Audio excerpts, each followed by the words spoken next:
Donc, bonjour à tous et à toutes. Bienvenue au webinaire Cultiver l'avenir avec les haricots. Je m'appelle Olivier Flamand-Lapointe. Je suis chargé de projet en agriculture durable chez Équiterre. Donc, je vais être votre modérateur pour l'événement d'aujourd'hui. Tout d'abord, je tiens à remercier tous les participants qui sont inscrits au webinaire. On a plus d'une centaine de personnes inscrites. Donc, on est vraiment content de ça. Ça démontre qu'il y a un bel engouement au niveau de la culture du haricot au Québec.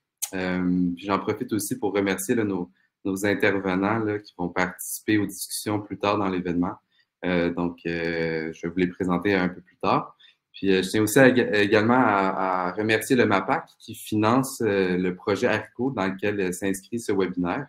Dans le cadre du programme Prime Vert, le MAPAC Mauricie qui nous finance là, pour ce webinaire.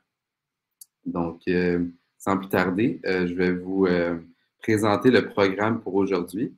Ce qu'on a préparé pour vous, c'est plusieurs discussions là, de 10h30 à midi. Donc, ça va s'étaler sur 1h30. Puis, si jamais là, les participants, vous avez à quitter pour quelconque raison, sachez qu'on va enregistrer et rediffuser le webinaire par après. Donc, inquiétez-vous pas, vous n'allez rien manquer. Donc, pour commencer le webinaire, il y a Bruce Gélina, qui est agronome à la direction régionale de la Mauricie du MAPAC, qui va présenter le plan d'agriculture durable dans sa version régionale de la Mauricie et ses liens avec les haricots secs. Quant à moi, en deuxième, je vais vous présenter le projet haricot que j'ai déjà mentionné.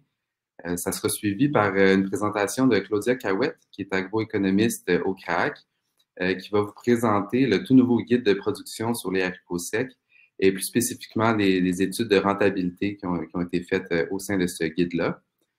Et puis, on va terminer la discussion avec un panel de producteurs et productrices de haricots du Québec.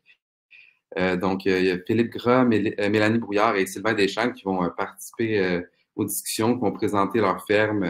Puis après ça, ça va être en fait à vous de poser des questions, les participants.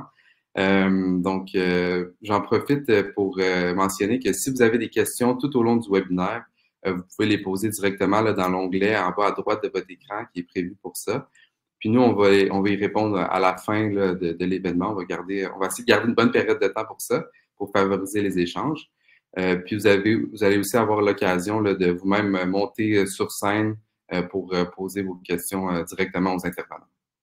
Donc, voilà, je pense que ça fait le tour. Je vais laisser la parole à Bruce qui va vous parler du plan d'agriculture durable.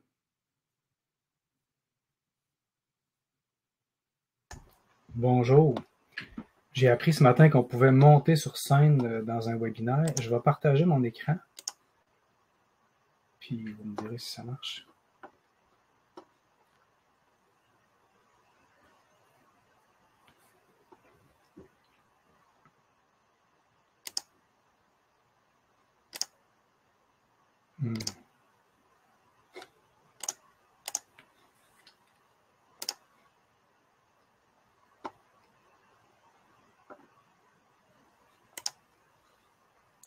Tu as des petites difficultés, Bruce, avec le partage? Ouais, je pense que ça ne marche pas, le partage comme on avait fait dans les tests tantôt. On va prendre le PowerPoint que vous avez. Bon. Parfait. On va... Une version backup. Exactement. Vas-y. Mais bonjour. Vous m'entendez bien? Oui. Parfait. Mais moi, je suis agronome en Mauricie, au MAPAC de la Mauricie, puis je suis aussi en charge du plan d'agriculture durable pour la région de la Mauricie. Fait que j'ai réalisé la rédaction, c'est moi qui tenais le crayon, mais en collaboration avec les collègues là, du plan d'agriculture durable régional. Fait que c'est ça que je vais vous présenter. Mais surtout, le focus sur les haricots secs, c'est pour ça que dans mon titre, c'est haricots secs en premier. Là, si je veux changer de diapo, c'est moi-même. Parfait. Le plan d'agriculture durable, c'est un gros document. Là, je vous présente ici une version très abrégée, une diapo. Les 5 objectifs du plan d'agriculture durable. Il y en a sur la phytoprotection. On les voit ici. Est-ce que vous voyez ma souris? Non? OK. Le premier, c'est sur la phytoprotection. Deuxième, un peu plus bas, sur la santé des sols. Je l'ai encerclé, là. C'est ce sur quoi ça va porter aujourd'hui. Sinon, il y a des objectifs sur la gestion des matières fertilisantes, la gestion de l'eau et la biodiversité. Puis, en santé des sols, notre objectif, c'est de couvrir 75% des sols en hiver pour qu'au moment finalement de la fonte des neiges au printemps, là, les sols soient couverts pour réduire l'érosion. Fait que c'est vraiment le 2.1 qui est le focus qui fait qu'on est là aujourd'hui, finalement, là, que le haricot s'est ramassé dans notre plan d'agriculture durable régional. Puis la matière organique aussi, mais vraiment là, plus là, la couverture des sols. Fait que j'y vais directement avec de l'agronomie. Fait que c'était mon abrégé du plan d'agriculture durable. J'aime plus parler d'agronomie. Fait que là, il y a un essai ici qui se donne à avoir été fait chez M. Sylvain Deschênes, que vous voyez à l'écran. À gauche, il y avait du haricot. À droite, il y avait du soya. Et puis, l'avantage, en fait, du haricot au niveau agro-environnemental, c'est qu'il se récolte plus tôt. 2022, pas une très bonne saison de récolte. De l'eau, hein, Sylvain, tu te rappelleras, c'était pas super, là. Mais quand même, il a réussi à récolter 8 jours avant le soya. On avait splitté le champ en deux, séparé le champ en deux. Et puis, parce que dans la rotation, le haricot prend la place du soya. Fait que c'est vraiment... Puis là, c'est un peu ironique. Tantôt, on me faisait remarquer que dans mon arrière-plan de Mauricie, c'est du soya. Alors qu'on est dans un événement haricot. Mais c'est ça. Fait qu'à gauche, vous voyez le précédent haricot. Il y avait 2 feuilles au moment de la photo, le 3 octobre, puis à droite, une feuille. C'est à peine si c'est perceptible, là, puis même dans les photos aériennes, on est capable de voir le blé d'automne semé après du haricot, alors qu'après du soya, on n'est pas capable. Fait que le gros avantage, c'est d'être capable de semer soit un blé d'automne, une céréale d'automne, ou une culture de couverture. Puis là, j'ai présenté les résultats là, de rendement de 2023, finalement. On a eu 400 kilos par hectare là, de plus de rendement, parce que c'est prouvé, là, quand on sème plus tôt, ben, on a des meilleurs rendements.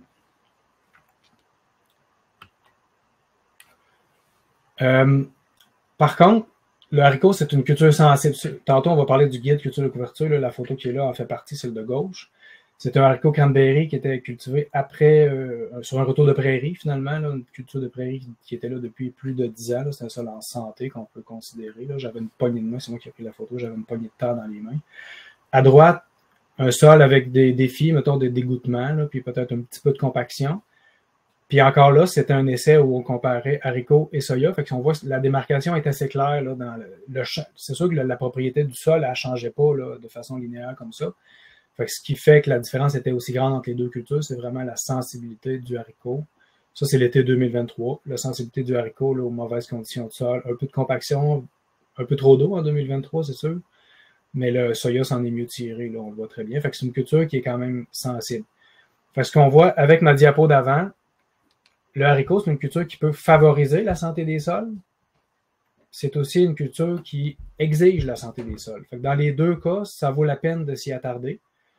C'est ça. Puis, au départ, pour tout dire, moi, en 2019, je m'intéressais au haricot, pas pour son côté agro-environnemental, mais pour sa rentabilité. Parce que bon an, mal an, tu peux avoir dans le haricot des mauvaises années, économiquement, puis des bonnes années, mais bon an, mal an, ça fait que c'est une culture, ce que les producteurs qui en font puis qui continuent d'en faire me disent, c'est que c'est rentable. Plus rentable que le soya. Tu ne mets pas tous tes œufs dans le même panier. C'est comme à la bourse, là, tu ne mets pas tout dans des actions à risque. Là.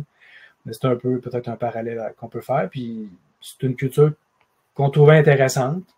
Puis quand est arrivé le plan d'agriculture durable, le côté environnemental nous a permis de trouver des leviers financiers finalement, parce qu'on est quand même un ministère de développement économique. Puis ça donne qu'il y a un côté environnemental considérable au haricot. J'ai dit un peu d'une autre façon tantôt, là, la rentabilité du haricot, ça c'est une analyse de sensibilité qui a été faite. Puis on a pris pour une rangée de prix, parce qu'une analyse de sensibilité, on fait varier le prix, puis on fait varier le rendement. Fait qu'on a pris, dans ce cas-là, le prix à 1165 pour du haricot noir, puis à 738 pour du soya IP. Puis le graphique fait varier le rendement dans des fourchettes de valeurs qui sont un peu réalistes là, pour chacune des deux cultures. Mais ce qu'on voit, c'est que la pente, finalement, est plus abrupte pour le haricot. Fait que quand ça va un petit peu mieux, la marge augmente rapidement pour le haricot. À gauche, on voit là, si on augmente de 25% de rendement dans une culture ou dans l'autre. Là. On augmente de 43% la marge de haricot, puis de 35% la marge de soya, parce que c'est ça, le prix de la culture est plus élevé. Là. Fait que ça montre un petit peu encore l'aspect risqué, mais l'aspect potentiel de rentabilité là, qui peut être plus élevé là, dans le haricot. Puis Claudia va en parler un petit peu plus tantôt. Fait que ça nous amène au plan d'action régional. Fait que c'est un peu ça. Là, chacune des régions du Québec doit se doter là, d'un plan d'action pour mettre en œuvre finalement des actions qui vont favoriser l'atteinte des objectifs qu'on a vus tantôt. Puis chaque région devait utiliser ses particularités. Nous, en Mauricie, on a seulement 3% des terres cultivées. Nous, on a 12% de la production d'haricots secs. On n'est pas la plus grosse région productrice d'haricots secs, mais proportionnellement, on en a quand même sur le territoire, on en voit qu'on circule, les producteurs en font. Fait que c'est les plans d'action régionaux, là, quand vous les feuilletez, c'est disponible sur Internet. Là. Chacune des régions avait certaines actions qui devaient se doter. Fait que nous, la première action, c'était soutenir des essais d'implantation de nouvelles cultures, à la fois des cultures principales et des cultures de couverture, des cultures éprouvées à la ferme. Là. Fait que quand on a écrit ça, des essais d'implantation de haricots secs ou de culture de couverture dans les pommes de terre, c'est des exemples. Quand on a écrit ça, on avait plutôt en tête comme une cohorte ou quelque chose comme ça. Et puis, j'ai reçu un appel d'équiteurs à un moment donné qui se magasinaient une région, si on veut. Là, ils regardaient les plans d'action de toutes les régions. Puis eux, ils avaient en tête un projet sur la mise en marché de proximité.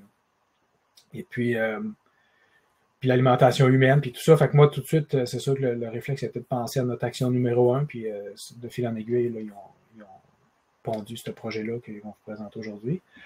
Et puis, ben, pour ceux qui s'intéressent, là, nous, c'est ça, on a mis une autre action, l'action numéro 2.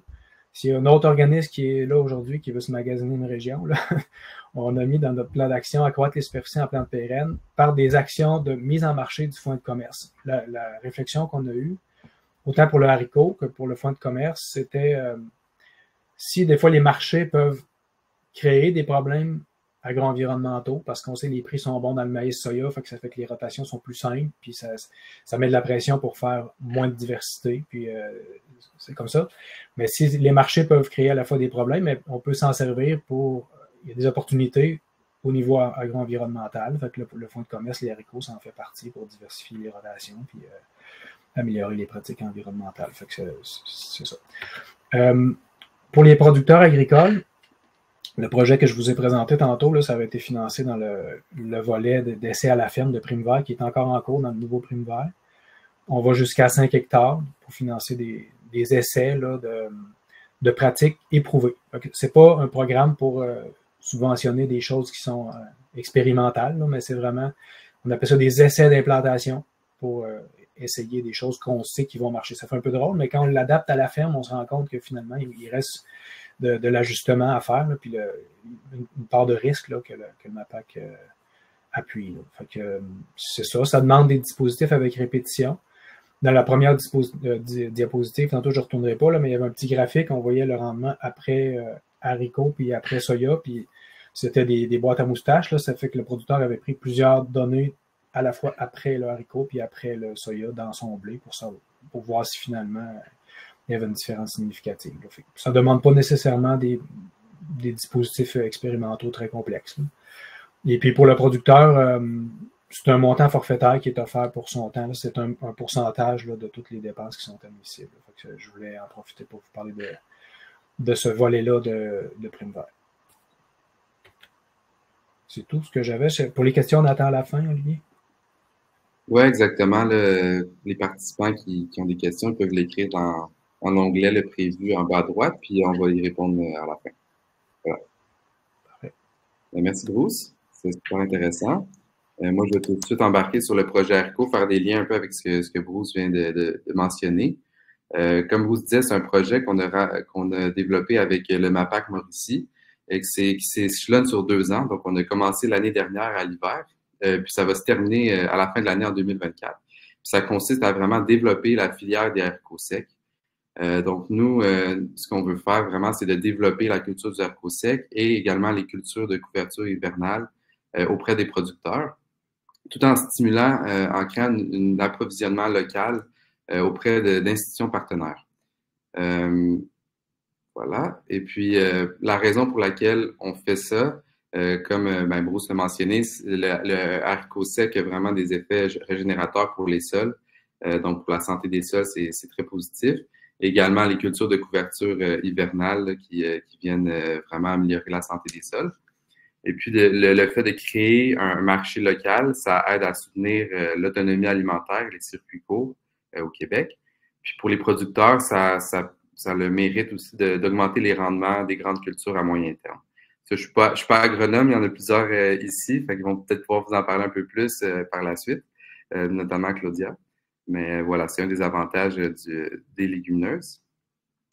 Puis les intervenants, les gens qui sont visés par ce projet-là, donc c'est les producteurs évidemment qui cultivent déjà le haricot et qui désirent implanter ou augmenter leur culture de couverture et de haricots, ou bien les producteurs qui veulent simplement commencer le haricot sec et leur implanter les cultures de couverture là, post-récolte.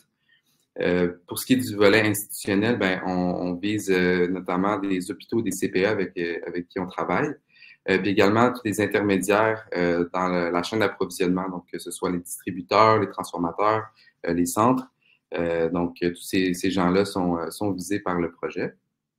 Et puis, nous, notre rôle à Épiter là-dedans, c'est vraiment d'accompagner tous ces gens-là à l'aide de diverses activités. Donc, on va organiser tout au long de l'année, que ce soit des rencontres de co-création, des visites à la ferme, des webinaires comme celui-ci, où vraiment on veut favoriser le réseautage, le partage des connaissances, puis une compréhension des besoins mutuels entre les producteurs, les institutions, les intermédiaires.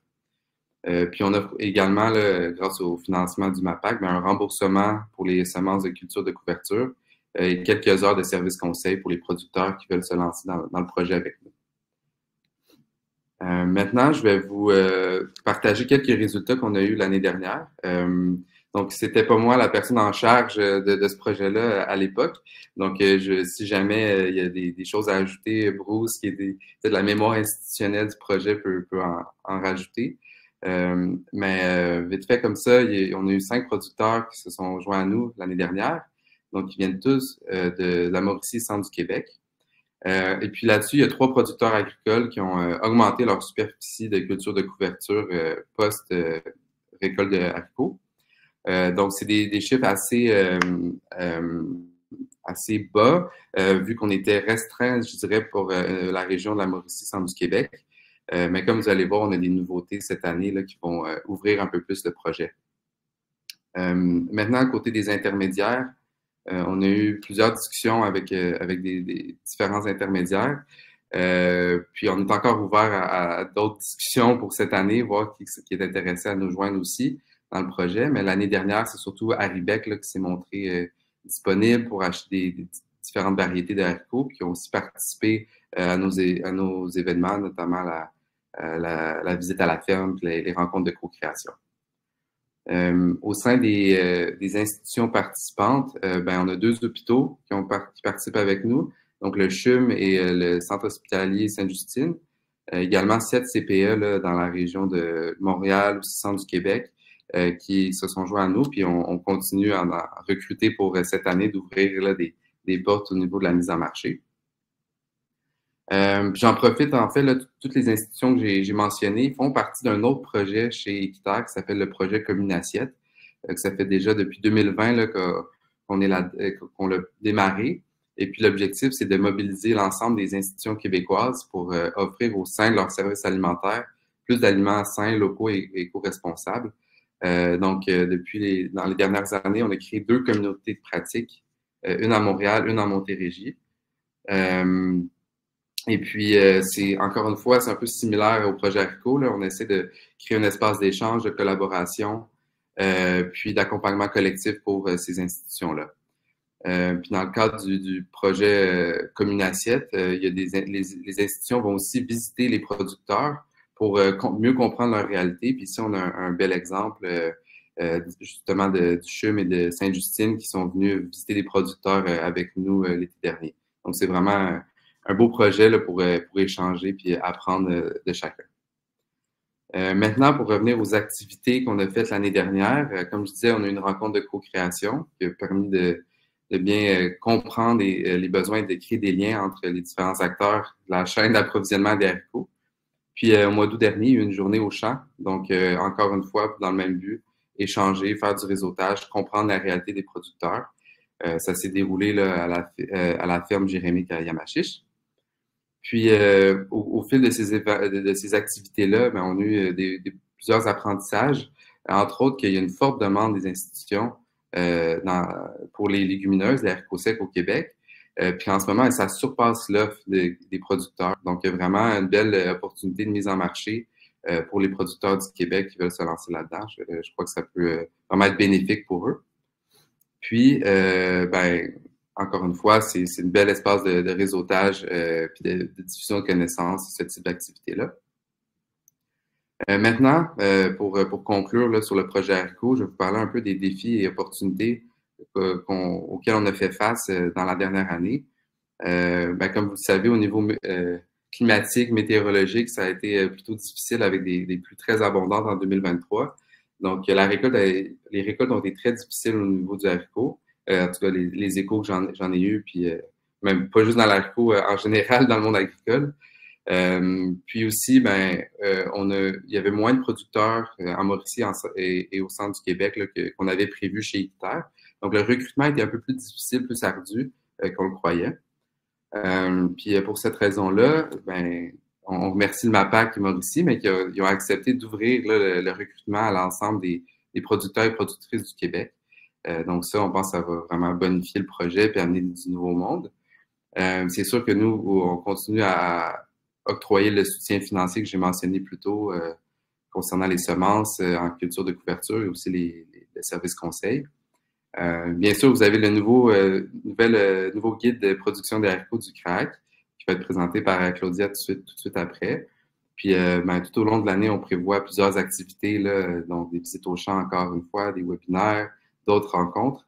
Puis ça va vous permettre de bénéficier d'un vaste réseau d'acheteurs institutionnels et également des intermédiaires qui vont participer aux discussions. Donc, voilà. Donc, je vous invite à rejoindre le projet, les producteurs qui sont présents, entre autres, tous les autres intervenants aussi, partagez le mot autour de vous. Donc, ça va être tout pour moi. Je vais laisser la parole à Claudia, qui va vous présenter le guide de production. Bonjour tout le monde. Oui, mon nom c'est Claudia Cahouette, je suis économiste au CRAC, Centre de référence en agriculture du Québec pour les références économiques. J'ai aussi j'ai aussi une ferme plus en production maraîchère pomicole dans la Chaudière-Appalaches. Donc c'est ça, je mène une double vie. Donc, je suis venue ici pour vous présenter le feuillet haricot sec, en particulier les particularités économiques, là, étant donné que c'est mon champ d'expertise, mais je vais quand même essayer de vous présenter un peu le contenu là en survol. Donc, c'est le plan de la présentation, présenter, découvrir, comprendre, puis peut-être discuter là, de votre future entrée en production. Donc, on a 10-15 minutes ensemble, ça va passer assez vite. Le CRAC, dans le fond, OK. Le CRAC, le réseau d'expertise, là, on se veut être un éditeur de contenu agricole pour la formation continue. Puis la formation continue, ça se passe soit par des guides ou des publications feuillets, des blogs, entre autres par Agri-Réseau, des webinaires et des événements. Donc, ça se veut vraiment être un milieu d'échange là entre les producteurs, les conseillers et plusieurs instances gouvernementales, plusieurs paliers gouvernementaux. Donc, on est constitué en majeure partie, là, c'est pas mal équitable là, du service conseil, des entreprises agricoles, du milieu de la recherche, puis aussi d'institutions financières, sociales ou autres organismes. Donc, pourquoi avoir rédigé le guide sur la production du haricot? C'est une initiative qui a été réalisée avec le programme Innovation. Ça fait déjà, je pense que ça a été démarré en 2020 et 2021 et là, on le publie en 2024. On voulait vraiment jeter les bases là d'une bonne régie au champ et vraiment structurer le conseil agricole en matière de la régie du haricot. On voulait aussi renseigner sur les besoins en intrants de la production, qu'est-ce que ça pouvait représenter. Puis on voulait offrir des données fiables et à jour pour outiller les producteurs, renseigner aussi sur les types d'investissements, les opportunités de marché, les variétés qui sont disponibles, les particularités liées à la récolte et bien d'autres. Évidemment, comme Bruce l'a expliqué, le guide s'adresse pas nécessairement à tout le monde. Puis dans l'esprit du guide, c'est vraiment d'expliquer que oui, le haricot peut très bien s'implanter au Québec, puis que certains producteurs vont y trouver un avantage. Et cet avantage-là vient principalement là, de la date de récolte, puis qui permet de mettre des céréales d'automne plus rapidement dans vos sols. C'est sûr que pour des producteurs qui sont peut-être plus dans des régions chaudes, le constat n'est pas le même. Donc, on a tenté d'exprimer ça le plus possible dans le guide. Donc, les principaux auteurs, on a Yves Dion du MAPAC, Bruce qui est avec nous, Stéphanie Mathieu, moi-même, puis Valerio Hoyos Villega de McGill. Qu'est-ce que vous allez retrouver dans ce guide-là qui est disponible sur le site web du CRAAC, là, en ligne? Est disponible en version PDF seulement. Donc, vous avez un chapitre sur la biologie de la plante, de haricots, les pratiques culturales, toute une section sur la phytoprotection, autant les maladies fongiques que les insectes, donc comment les repérer et comment les combattre aussi.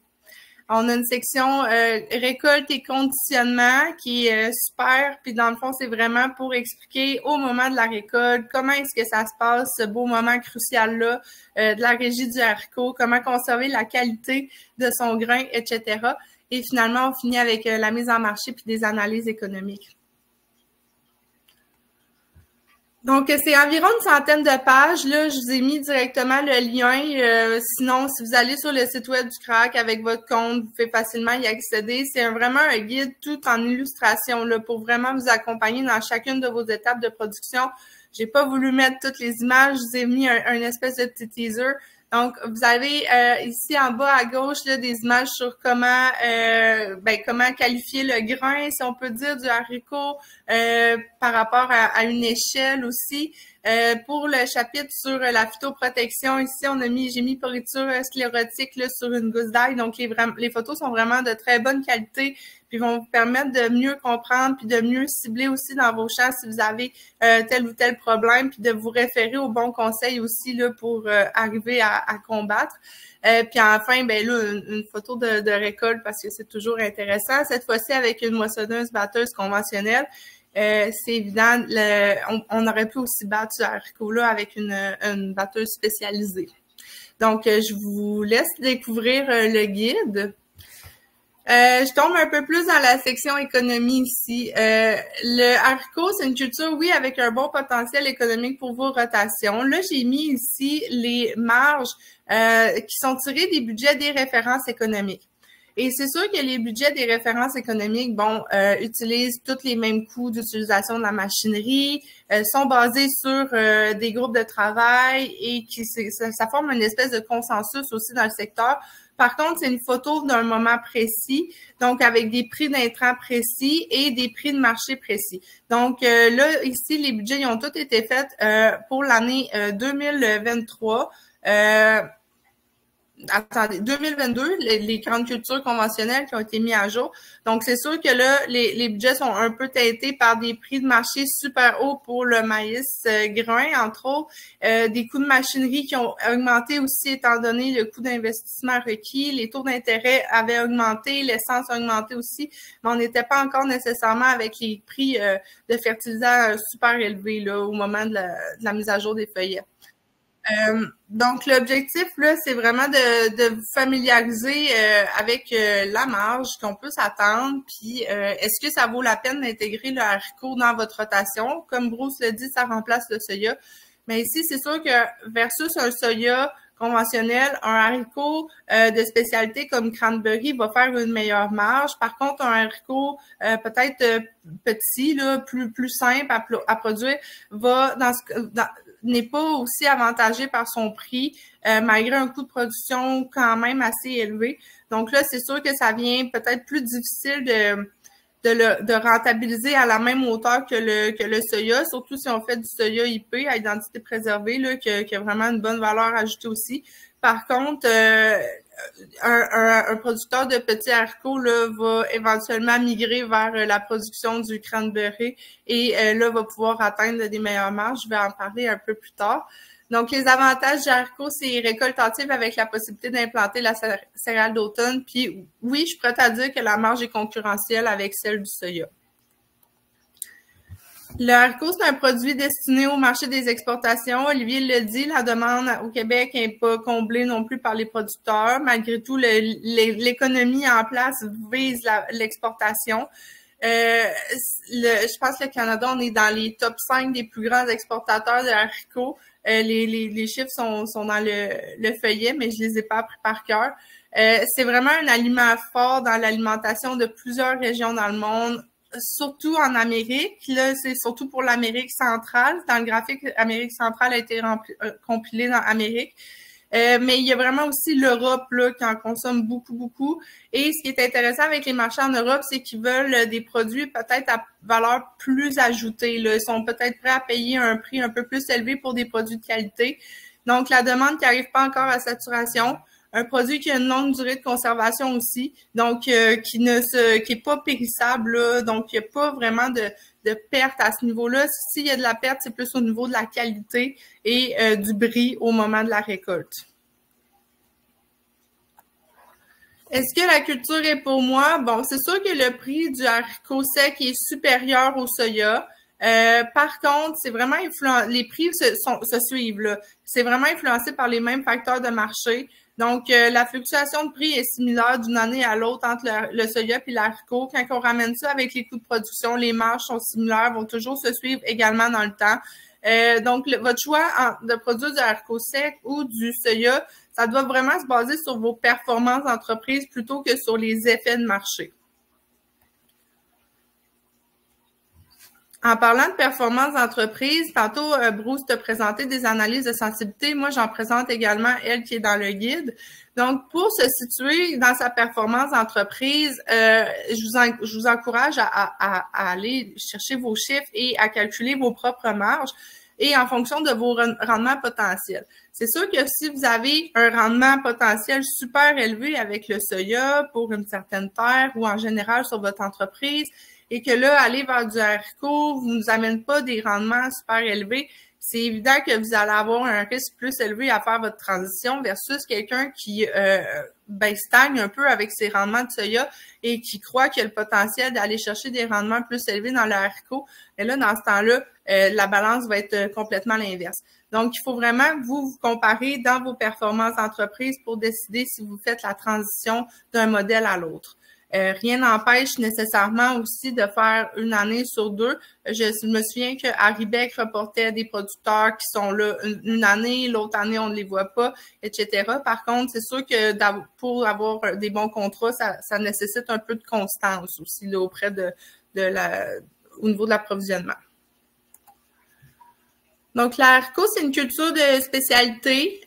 Oui, effectivement, mais encore là, petit bémol. Selon les variétés cultivées, vous allez devoir acquérir ou modifier certaines de vos machines agricoles.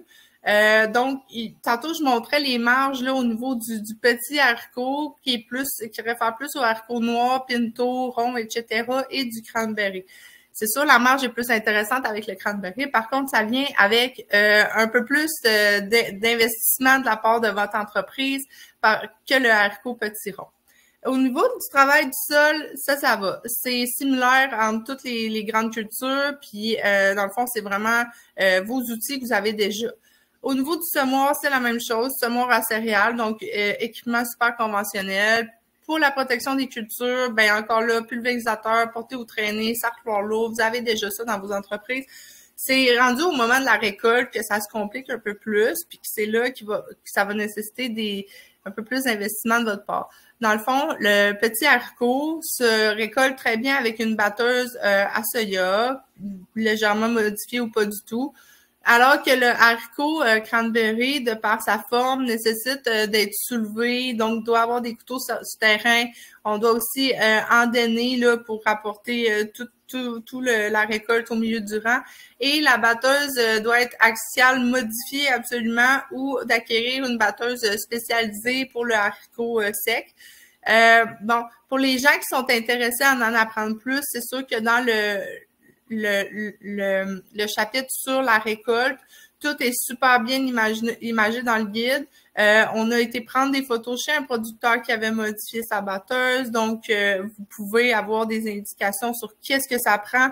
Est-ce que ça vous demande beaucoup? T'sais? Donc, c'est sûr que il faut, c'est un pensez-y bien. Peut-être au niveau de la récolte, là, avant de se lancer, de regarder si on est capable de bien livrer la marchandise pour pas avoir des mauvaises surprises à la fin. Donc, si vous vous lancez dans la production, qu'est-ce qui est à faire? Bon, première des choses, c'est contacter un centre pour la mise en marché des haricots et explorer les contrats de production. Les contrats dans le haricot, c'est un peu comme les contrats dans plusieurs autres grandes cultures. Il y a des primes sur livraison, il y a des primes sur quantité, qualité, quantité et date de récolte. Donc, c'est vraiment à explorer. Puis là, rendu là, c'est le contrat qui vous lie avec votre acheteur. Donc, ça reste un peu plus secret. Expérimentez la régie de production avec les variétés qui ne requièrent pas d'investissement supplémentaire pour votre entreprise. Noir, Pinto et tous les autres petits ronds, c'est vraiment mon conseil à la base pour savoir est-ce que vous aimez travailler avec le haricot, est-ce que vous aimez récolter ce produit-là, est-ce que vous aimez aussi le mettre en marché parce que ça va être beaucoup moins preneur au niveau de vos investissements, beaucoup plus accessible que d'aller tout de suite vers le cranberry. Par contre, les gens qui vont vouloir performer économiquement dans le haricot vont devoir faire la transition à un certain moment vers le cranberry. Je vous conseille aussi de mettre en place un bon système de rotation des cultures parce que c'est vrai, comme Bruce l'a expliqué, le haricot performe bien dans des bonnes terres et redonne beaucoup au sol, mais c'est ça, il faut pas le mettre en condition nécessairement. Là, c'est pas la culture qui va venir sauver la situation non plus. Là. Ça reste que c'est un produit dans votre rotation qui doit avoir autant de soins au niveau de votre régie que si c'était votre maïs grain ou votre soya. Donc, il faut vraiment le dorloter. D'ailleurs, c'est sûr, au niveau du haricot, ça prend beaucoup de surveillance au champ là, pour arriver à performer puis comprendre bien tout ce qui se passe. Donc, développer votre expertise pour bien performer, c'est le dernier conseil. Et c'est ça qui termine mon 10 minutes avec vous. Vous avez mes coordonnées ici. Merci pour votre attention. Merci Claudia, c'est super intéressant puis vraiment complémentaire avec la présentation de Bruce, la mienne, voilà. Donc, je pense que nos participants, les producteurs sont bien outillés maintenant, puis on a partagé le lien là, vers le guide de production dans le chat. Donc, pour les participants qui veulent aller jeter un coup d'œil, ils pourront aller le faire. Maintenant, on va commencer notre panel de producteurs et productrices qui vont discuter des défis et opportunités de la culture du haricot. Donc, on a 3 producteurs et productrices aujourd'hui, donc Philippe Gras de Les Cultures du Grand, Mélanie Brouillard de la ferme de l'eau et Sylvain Deschênes de Ferme Deschênes 1680. Donc, on va y aller par ordre d'expérience dans les présentations. On va laisser Philippe se présenter. Ça fait plus de 30 ans qu'il est dans la culture du haricot, donc on va lui laisser l'honneur de présenter sa ferme pour commencer. Oui, bonjour. Bonjour à tous. Là, je ne vois pas la présentation, Olivier, à l'écran.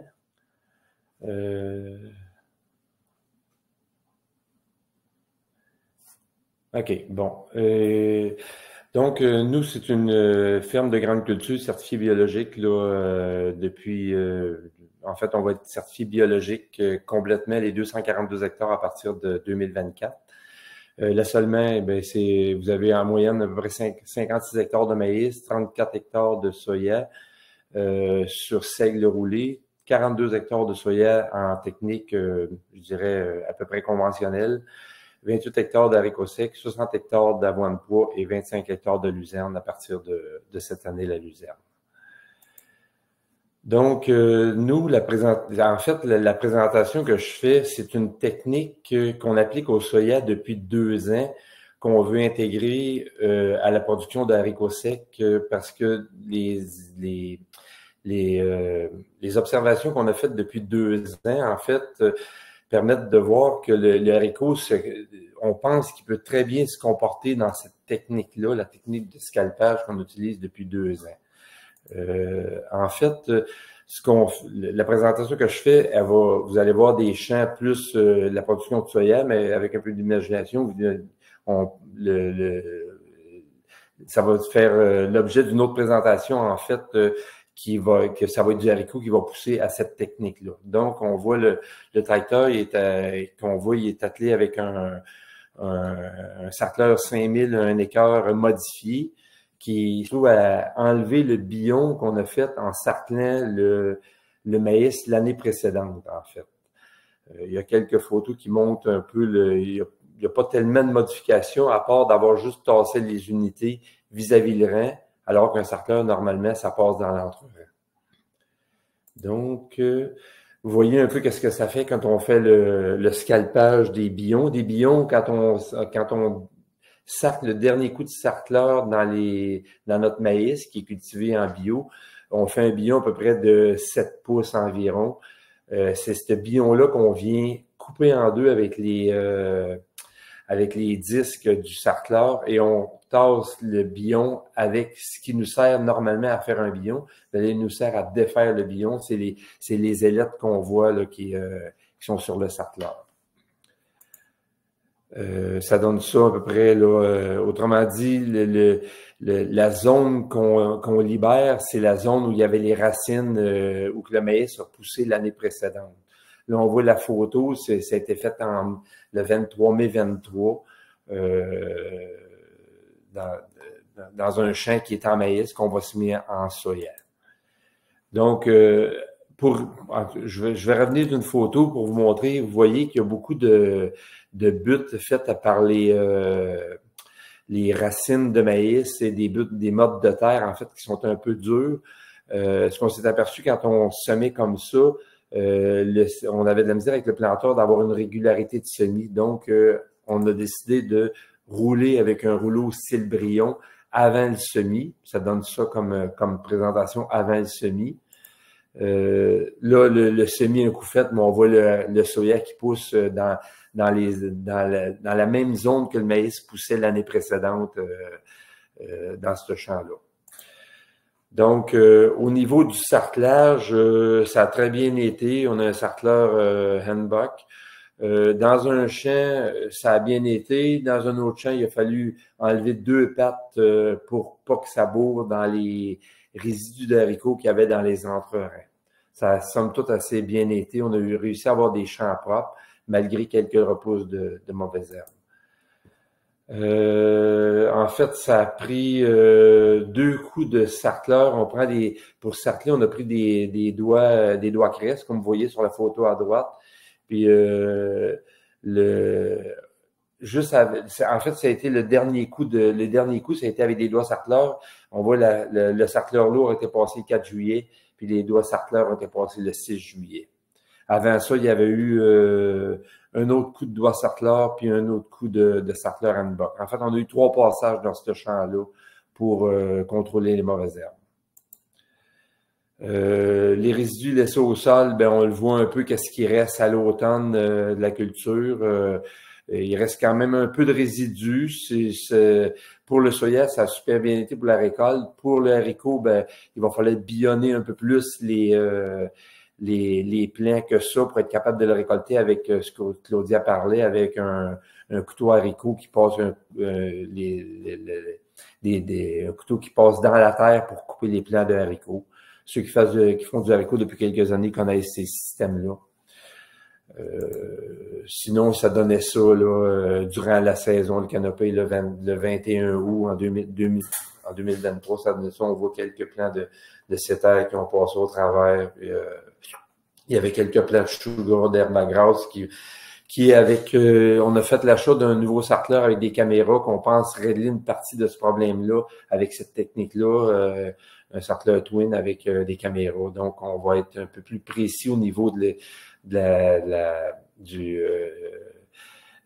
passage près des plants de soya ou de haricots pour la saison 2024. Donc, dans le soya, en fait, ça a donné un rendement de 3,5 tonnes. Après 2 ans d'évaluation de cette technique-là, on pense qu'elle peut très bien s'adapter au haricot sec par le niveau de pénétration de l'eau dans le sol, vu que on travaille beaucoup moins le sol. Puis dans mes dans mon type de sol, qui est un long de Saint-Aimé, l'eau a beaucoup plus de facilité à traverser. Comme au mois de juillet l'année passée, on avait des champs qui étaient avec cette technique-là de scalpage, d'autres qui étaient dans des sols qui avaient été passés au chez elles, puis l'eau pénétrait beaucoup plus vite dans les champs qui ont été scalpés et qui ont presque pas été travaillés au printemps 2023. Donc, on pense que la culture d'haricots devrait très bien se comporter dans cette technique-là. C'est ça, ce qui termine, c'est la dernière photo que j'avais pour la présentation.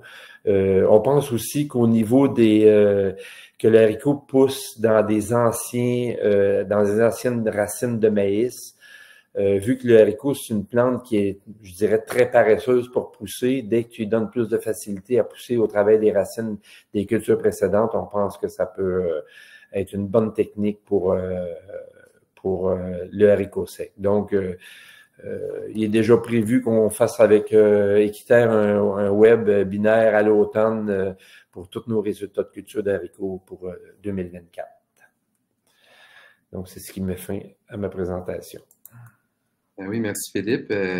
On a bien hâte en tout cas de voir les résultats de tes tests. Puis comme tu viens de mentionner, là, on va partager ça là, sur probablement la suite là, avec un nouveau webinaire là, vers la fin de l'année. Maintenant, je vais laisser la parole à Mélanie pour présenter la ferme Bordelot. Oui, bonjour. Moi, c'est Mélanie Brouillard de Saint-David. Dans le fond, nous, on fait des haricots sur seigle roulé. Fait que ça prend une planification à l'automne précédent parce qu'il faut avoir du seigle vivant au printemps. Et puis, ça, dans le fond, nous, on attend souvent une pollinisation qui se fait à peu près vers le 5 au 10 de juin, dépendamment de la date de semis de l'automne d'avant. Et puis, on fait comme si on ferait pas d'arrosage au glyphosate. Par contre, c'est pas évident de le faire à cause justement de la date de semis des fois qui est un petit peu plus tard à l'automne, puis on veut semer quand même plus tôt au printemps. Donc, on prend pas de chance, puis on arrose au glyphosate. Ça ressemble à ça, le seigle. Quand on arrose avant le semis. Ça, on voit ici qu'il y avait déjà pollinisé là, les étamines. Est-ce que vous voyez la souris? Non. Bon, il y a les étamines qui sont en avant du tracteur. Là. Fait qu'on voit qu'il y a déjà pollinisé au moins une fois. Bon, ici, quand on a essayé la technique, on a commencé en 2015 avec les moyens du bord pour... on avait déjà auparavant fait des haricots avec la méthode plus traditionnelle, avec le sarclage, puis comme monsieur, un peu différent de monsieur Gras, là, mais un sarcleur, puis là, on n'aimait pas bien faire de l'arrosage pour les champignons. Donc là, on a changé notre méthode, fait qu'on le fait sur seigle roulé. Puis là, on s'est amélioré. On a mis notre rouleau en avant du tracteur, puis on sème dans la même opération. Puis ici, on a encore modifié un peu. On s'est rendu avec un planteur 8 rangs, puis on a élargi le rouleau crème-peur à l'avant.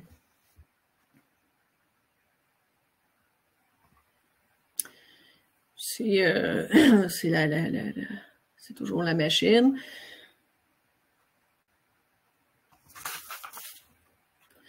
Bon, on utilise pas de traitement de semences.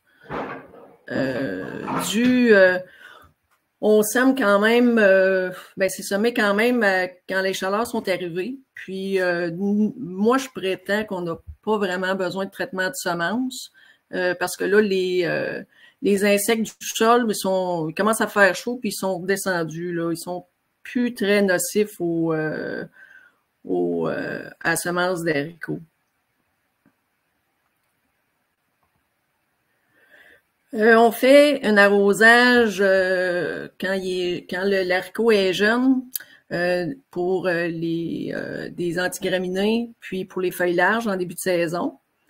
Parce que nous, on peut pas revenir après ça avec du sarclage. Donc, c'est le choix qui est quand même limité aussi au niveau de nos choix d'herbicides, parce qu'on veut pas avoir de rémanence au sol, parce qu'on a du seigle, puis on revient à ressemer un seigle à l'automne. Puis, dans nos choix d'herbicides, faut pas qu'il y ait trop de résiduels. Donc, fait que c'est juste des herbicides de contact. Fait que c'est le petit hic, mais on voit qu'au départ, là, c'est quand même bien, là.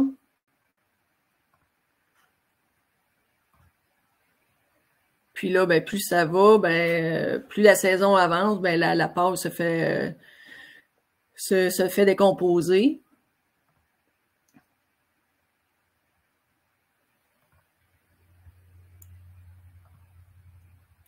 Puis le défi dans notre technique, vu qu'on n'a pas de résidus d'herbicide, puis on fait pas de sarclage, c'est de garder les entrerangs propres jusqu'en fin de saison. Ça, c'est le gros défi de la technique. On voit ici là que ça peut ressembler à ça, nos champs, là. Il y a des années que c'est mieux, des années que c'est plus difficile. Ça là, ici, c'était quand même bien, là. Ça dépend toujours de notre couvert de seigle aussi, là.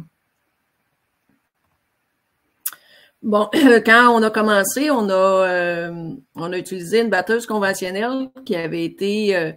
ça, dans le fond, c'est pour couper l'haricot, pour le mettre en rang. On avait... c'est une batteuse conventionnelle avec une table à tapis pour le soya. Que le tapis pour alimenter la batteuse était comme relevé, puis ça fait seulement couper, puis ça tombe en dessous de la batteuse. Fait que ça allait quand même assez bien. Puis ça fait une bonne largeur, puis ça faisait une belle job, ça ramassait bien. Par contre, nous, on le faisait faire à forfait, puis le forfaitaire, ben, il a vendu ses équipements.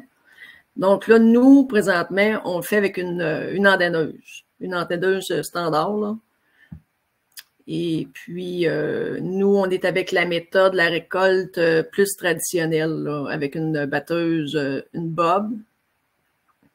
Puis, cette méthode-là, ici, même si vous avez vu de la mauvaise herbe tantôt, ben ça se coupe quand même assez facilement, là, parce que c'est une faux qui coupe, là, il n'y a pas rien qui rentre dans le sol. Fait que dans le fond, si on le laisse une journée... Habituellement, c'est souvent une journée au sol, là, une journée ou deux, dépendamment, là. Puis, ça se récolte assez bien, il n'y a pas de problème dans la batteuse. Puis, on n'est pas obligé de faire un arrosage au glyphosate là, en pré-récolte. C'est ce qu'on aime de la technique du coupage en direct, là. Puis cette année, ben, on a fait des petites modifications. On essaye toujours de s'améliorer. Puis vu l'haricot est pas très compétitif avec les mauvaises herbes, ben, on a fait un semis de rang jumelé. Puis parce qu'on avait vu un projet de recherche qui se faisait aux États-Unis, puis il avait augmenté, vu que nous on était en semis direct, il avait augmenté le taux de semis. Pour avoir de meilleurs résultats. Puis nous, on a augmenté environ de 35% le taux de semis. Fait que c'est pour ça qu'on a séparé notre rang en deux. Fait que dans le fond, c'est augmenté de 35%. Puis pour l'instant, ça semble intéressant, là. Le champ est quand même... l'espace se remplit plus rapidement. Fait que c'est pour la mauvaise herbe, là, c'est quand même... un avantage. Puis pour le rendement cette année, ben c'était quand même pas si mal malgré la pluie qu'on a eue. C'est sûr qu'il y a des ronds dans notre champ qui avaient resté de l'eau, là, mais je crois que pour l'an prochain, là, si c'est une technique qu'on va réessayer dans l'haricot. Merci. Merci Mélanie. Ben, c'est super intéressant. Puis on va passer tout de suite à Sylvain pour la prochaine présentation avant notre période de discussion. À toi, Sylvain. Parfait, merci. Bonjour tout le monde. Fait que moi, troisième producteur, donc avec beaucoup moins d'expérience. C'était seulement la deuxième année que je faisais la production là, avec le projet Primevert là, que Bruce a parlé tantôt. Fait que j'ai quand même mis quelques photos de comment ça s'est déroulé les dernières années. Puis, on y va avec ça. Fait que l'objectif du projet, c'était de comparer la rentabilité du haricot sec suivi de blé d'automne à celle d'une rotation de soya suivie du blé d'automne. Ça, c'est la photo que vous avez vue tantôt dans la présentation de Bruce, qui est en tout cas une photo semblable avec les mêmes dates, là, une photo prise le 2 novembre. Fait qu'on voit à droite le blé d'automne qui avait été semé le 3 octobre 2022, comparé au blé d'automne après le soya qui avait été semé le 11 octobre 2022. Moi, j'ai essayé de profiter du début de saison du haricot, vu que ça se sème plus tard. Ben, j'ai profité de l'occasion de faire un essai de culture de couverture en pré-semis. Donc, j'avais semé le 9 mai, puis j'ai détruit le 10 juin une culture de couverture avant de semer le haricot en 2023. Petite photo du haricot là, 7 juillet 2023. Moi, je suis en transition vers l'agriculture biologique. Donc, l'été passé, je l'ai fait en faisant du sarclage et non pas des herbicides. Pour moi, ça a très bien été quand même. J'ai fait une été avec les herbicides, puis une été avec le sarclage. Puis l'été dernier, en tout cas, ça s'est bien passé avec le sarclage. Le fait d'avoir fait une culture de couverture en début de saison, un des avantages, c'est que j'avais pratiquement pas de mauvaises herbes à combattre. Par contre, j'avais quand même une repousse de ma culture de couverture, là. Certaines plantes, entre autres du seigle que j'avais mis en début de saison, il m'a pas lâché de l'été. Surtout avec l'humidité qu'on avait, là, même après le sarcleur, là, il était capable de se remettre à pousser là, tellement qu'il y avait de l'humidité dans le sol. Mais ça a quand même bien été malgré tout. Juste pour montrer tantôt, là, on parlait tantôt de la différence de durée de croissance. Fait que moi, en 2023, ça a été 109 jours pour le haricot, comparativement à 127 jours là, avant la récolte du soya. Fait que c'est quand même une bonne différence. Là, c'est sûr que à cause des conditions météorologiques, j'aurais mieux semé le haricot plus tôt. Mais comme je l'ai semé très tard, là, ça n'a pas donné une énorme différence là, pour les dates de semis du blé d'automne après. Quand même, ça a bien été. Moi, on fait de la récolte normale avec une batteuse conventionnelle, là, puisque j'ai pas beaucoup d'expérience, j'ai pas les équipements spécialisés. Mais cette année, ça s'est bien déroulé pour la récolte. Le haricot était un petit peu humide. Je l'ai ventilé un petit peu là, avant de pouvoir l'expédier. On voit aussi le champ de haricots qui était quelque part de fin août, début septembre. Une autre photo du champ au début septembre. Là, il commençait à défolier, puis les grains commençaient à noircir. Vous voyez ici une photo là, après la récolte. Ça veut dire qu'on a récolté, je pense, le 27 septembre, là, une journée avant. Le 28 septembre, j'ai pu semer mon blé d'automne à gauche qu'on voit un petit peu au loin. Puis le 4 octobre, j'ai pu semer après le haricot, après le soya, pardon. Ça, c'est une photo qui a été prise le 15 octobre. Là aussi, là, le blé d'automne, il est germé. Sur la photo, on ne le voit pas vraiment, là, mais on voit quand même une bonne différence là, de verdure de champ là, par rapport aux deux dates de semis qui étaient différentes. Ça fait le tour de mes photos. Juste avant de terminer, juste confirmer que moi, bon, j'ai essayé pendant 2 étés là, les haricots sur le projet Primevert. J'ai quand même apprécié. J'ai pas eu des rendements très, très satisfaisants. C'était 2 années difficiles. 2022, c'était difficile pour la période du semis. 2023, il y a eu une sécheresse en début d'année. C'est pour ça que j'ai semé aussi tard le haricot. Par contre, dans la saison, là, vous avez eu beaucoup, beaucoup de pluie, donc ça a été difficile. Fait que c'est plus ou moins représentatif. Là. J'ai parlé à 2 autres producteurs dernièrement qui avaient fait du haricot. Je crois que les 2, c'était leur première année cet été, qui était beaucoup plus au sud là, du Québec, qui avaient eu des très bons rendements cette année, là, même des meilleurs rendements que le haricot. Fait que ces 2 producteurs-là, eux autres, ont été très encouragés puis ont le goût de continuer à produire du haricot. Moi, ça a été un petit peu plus difficile économiquement parlant. Par contre, c'est une plante intéressante puis j'ai quand même l'intérêt de continuer à la cultiver dans le futur. Je vais retravailler mes rotations, puis à cause de la transition là, des dates à respecter et tout. Mais je prévois quand même refaire des haricots là, éventuellement. Entre autres, pour l'avantage d'avoir une saison de croissance plus courte puis pouvoir utiliser pour faire du blé d'automne par la suite. Et voilà. Merci tout le monde. Merci Sylvain. Merci pour ta présentation. Très succincte, c'est parfait. On va tout de suite pouvoir passer à la période de questions. Donc, encore une fois, les participants là, qui ont des questions, n'hésitez pas à utiliser l'onglet prévu là, en bas à droite. Je vais tout de suite commencer par, en fait, on a déjà plusieurs questions, donc je vais pouvoir vous lancer. Une pour toi, Sylvain, entre autres. Carl Bellec te demande, c'est quoi les espèces de culture de couverture que tu as utilisées avant ton semis de haricots? Ouais, vas-y. Excuse-moi, ouais. Donc, je réponds là? Oui, vas-y. Parfait, je suis capable d'être bref. La discussion, on jase, puis... J'ai cherché, dans le fond, des cultures qui avaient une croissance rapide par temps plus frais en début de saison. Fait que j'ai mis du seigle, du radis, des pois fourragés, puis j'en avais une quatrième, la moutarde. C'est la moutarde qui était plus difficile, qui a repoussé pas mal, puis qui a été plus présente le reste de l'été. Le seigle aussi, mais vu qu'il n'y a pas une très grande croissance, là, il était présent, mais il n'y a pas vraiment nuit. C'est la destruction là, qui serait à retravailler. J'essaie des techniques, donc j'apprends sur le tas. J'ai fait juste un passage de cultivateur pour détruire la culture. C'était pas suffisant. Là. Fait que si c'était à refaire, là, je ferais les choses différemment.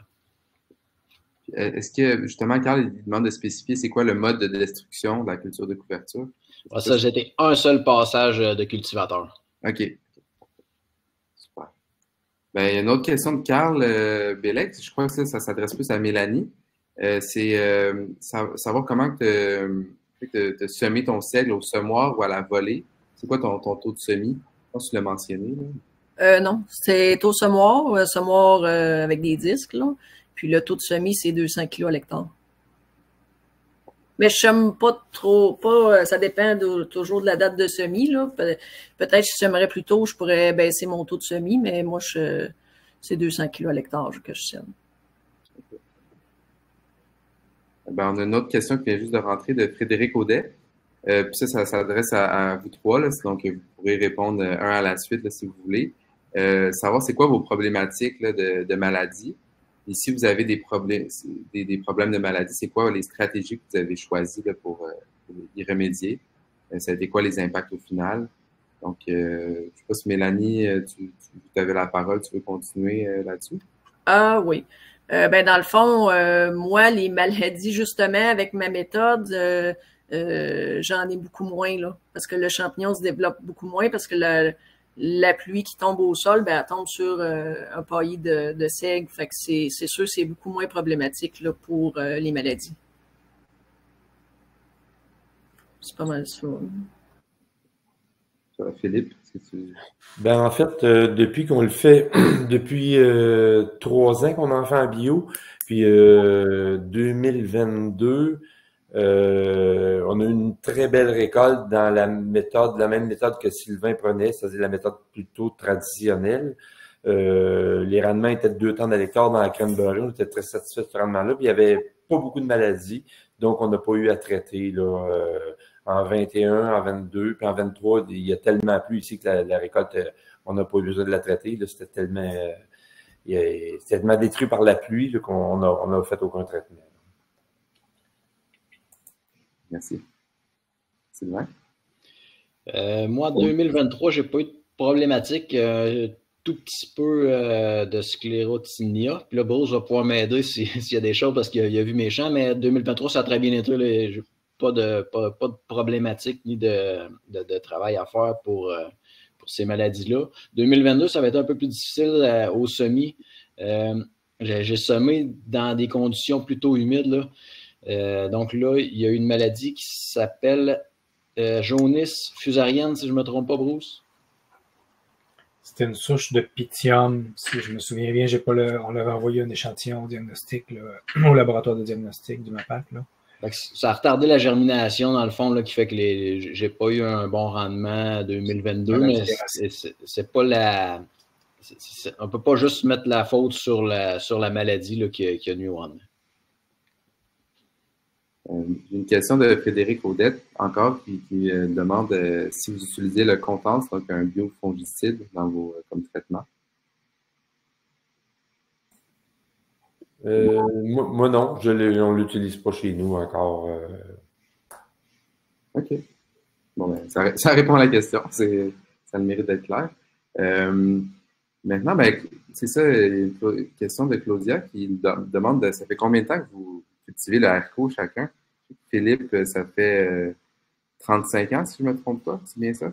Oui, ça fait 35 ans que depuis, oui, l'année passée, c'était notre 35e saison. On l'a cultivé en conventionnel pendant au moins presque 30 ans là-dessus. C'est depuis qu'on était en bio qu'on est en train de trouver des nouvelles méthodes pour la cultiver, pour maximiser le potentiel des sols. C'est ça qu'on pense que c'est au niveau de la fertilisation, nous, qu'on va avoir à travailler. Là, présentement, le champ qui va aller en haricot cette année, il y a eu 5 tonnes de fumier de chèvre à l'automne. Donc, au printemps, on va décaper puis on va recevoir dans cette zone-là. Puis on pense avec la fertilisation que les racines de maïs peuvent laisser dans le sol. On pense qu'il y en a assez pour le haricot pour être assez fertilisé pour la saison. Mélanie, est-ce que tu veux nous dire? Oui, dans le fond, en conventionnel, là, on a fait à peu près 3-4 ans. On a arrêté une certaine période, puis après ça, ben, ça fait à peu près 9 ans qu'on le fait avec du Segro-lait. Ouais, c'est bien, je pense que c'est un peu plus récent que tu disais. Oui, c'est ça. J'ai fait juste les 2 dernières étés avec le projet là, que Bruce a mentionné. Mais je suis nouveau producteur aussi. Là, c'est seulement ma 4e saison de producteur agricole. Fait que j'ai appris le haricot, mais en n'ayant pas nécessairement beaucoup d'expérience agricole non plus. C'est sûr que ça a augmenté mon défi, là, mais j'ai fait seulement pendant 2 ans les haricots. Bon, pour l'instant, il n'y a pas d'autres questions du public.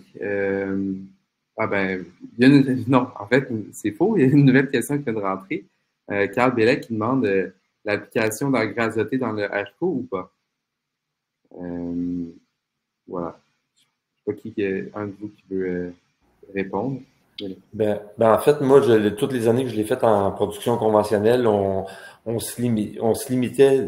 Je sais que la recommandation du CRAC, la recommandation des grilles de fertilisation, ils recommandaient 75 unités. Moi, quand je mettais 75 unités d'azote, c'était beaucoup trop. Il y avait beaucoup trop de feuillage, il y avait beaucoup de maladies. Je dirais que les 25 dernières années, on a fait ça avec 40 unités d'azote. On dirait que, moi, vu que c'est un long syntémé qui minéralise beaucoup quand on sarcle, même en conventionnel, on faisait 1 ou 2 coups de sarcleur. On dirait qu'à chaque fois qu'on sarclait, on fournissait la plante en azote, puis on se ramassait avec des problèmes de maladies, de pourriture, de sclérotinia et moisissure blanche. Puis, donc, on a baissé la fertilisation azotée pas mal. Là. On mettait 40 unités d'azote, à peu près 40 unités en phosphore, puis la même chose en potasse. Et vu que les sols sont assez équilibrés chez nous, ça allait super bien. Puis on a été chercher des rendements jusqu'à 3 tonnes et demi. Le maximum qu'on a fait ici, c'était 4 tonnes de rendement à l'hectare. Mais c'est une année exceptionnelle. On n'a jamais refait ça, là, mais on se maintenait plus entre 2400 2500 kilos à l'hectare qu'on faisait en conventionnel. Nous, on applique aux planteurs, là, on fait seulement qu'une application. On amène 30 unités d'azote, puis 40 phosphore, puis 40 potasse. C'est bien. Ouais, moi, la première année, je l'ai faite justement pas biologique, donc avec les engrais. Puis je crois que ce qui était recommandé, c'était 50 là, pour 50 unités d'azote, puis 50 pour le reste, qui est un petit peu plus que ce que les producteurs viennent de mentionner. Puis sinon, l'année dernière, là, je l'ai faite avec du fumier de poule pondeuse, donc j'ai pas mis d'engrais. Mais ça, l'année passée, ça a beaucoup mieux été. Mais il n'y a pas nécessairement de lien entre les deux. On a une autre question liée à la fertilisation. Là, quelle fertilisation est appliquée? Mais j'ai l'impression que, Sylvain, ce que tu viens de dire, ça répond pas mal. Je ne sais pas si vous vouliez ajouter quelque chose là-dessus, Mélanie ou Philippe. Tu veux dire sur la fertilisation? Oui, quelle fertilisation est appliquée? Là, je pense que si tu as autre chose à à rajouter là-dessus? Il y a une autre question qui vient d'être posée là, à ce niveau-là. Ben, pas vraiment. Moi, c'est ce que je te parlais tantôt, là. 40, 40, 40 là, de tous les éléments. Là. Je pense que ce qu'on pourrait dire, c'est que c'est un petit peu plus exigeant que le soya. Ça ressemble à ça. Effectivement. Bon, ben, il y a encore une autre question sur si ça prend une fertilisation spéciale. Est-ce qu'il y a des producteurs laitiers qui en sèment présentement?